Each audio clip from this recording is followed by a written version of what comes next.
Website introduction.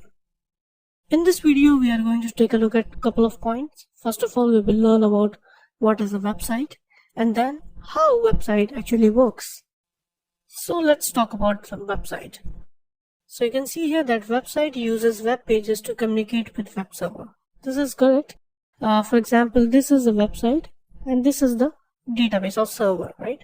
So when user tries to open a website in your browser, the website tries to connect with the web server, right? For example, if you try to open google.com, so the browser tries to connect with the server of google.com available, right?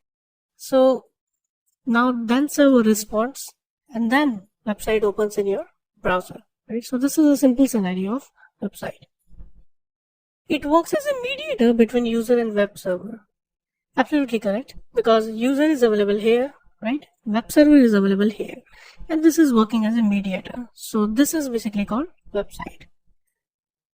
Got it?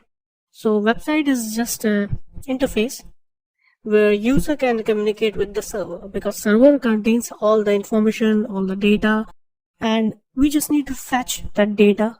So we need an interface. That's why websites are also called mediator or just an interface. This is a scenario that user connects with the internet, or user, basically you can say the browser, and then internet connects to the server. Alright, then server directly communicates with the user. So this is the step.